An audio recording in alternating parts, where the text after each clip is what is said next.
মন্দিরে চক্রশালা।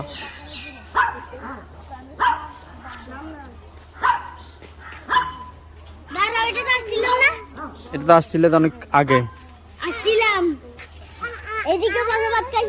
হ্যাঁ, ভাত খাইছিলাম তো।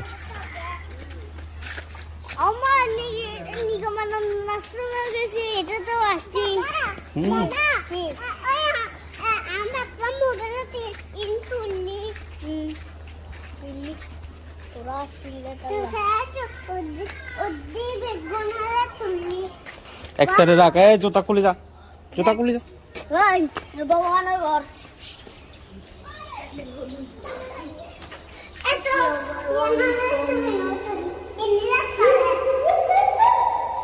না শিখলে সুঙ্কই আওয়াজ না হরিস।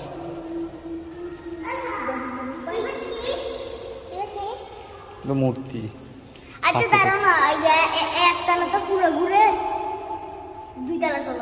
এখনো কাজ সম্পন্ন হয় না, এখন অনেক কাজ বাকি আছে।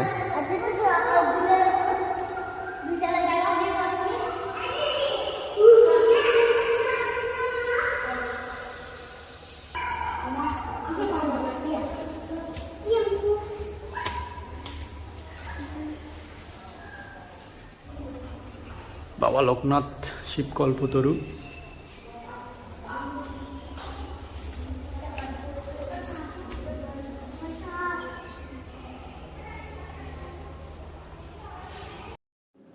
কিছু কিছু সৌন্দর্য ক্যামেরায় ফুটিয়ে তোলা যায় না, কিছু কিছু সৌন্দর্য দেখতে হলে নিজেকেই গিয়ে দেখতে হয়।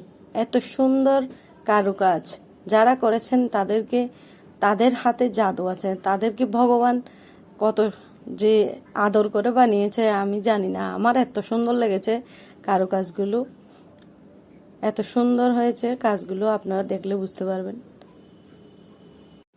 আর এই মন্দিরের আসনটা তো জাস্ট অসাধারণ, আমার এত সুন্দর লেগেছে, হয়তো মন্দির বলে এত সুন্দর লেগেছে। আপনারা যদি কখনো পটিয়া যাওয়ার সুযোগ হয়ে থাকে তাহলে অবশ্যই এই মন্দিরটা দেখার জন্য অনুরোধ রইল। অনেক সুন্দর একটা মন্দির হয়েছে, আপনাদেরকে যাওয়ার জন্য যদি কখনো সুযোগ হয়ে থাকে তাহলে অবশ্যই যাবেন। এই মন্দিরটা অনেক সুন্দর একটা মন্দির। এই মন্দিরের লোকেশন হচ্ছে পটিয়া চক্রশালা নেমে যে কাউকে বললে লোকনাথ মন্দির বললে যে কাউকে সে দেখিয়ে দেবে। অনেক সুন্দর একটা মন্দির।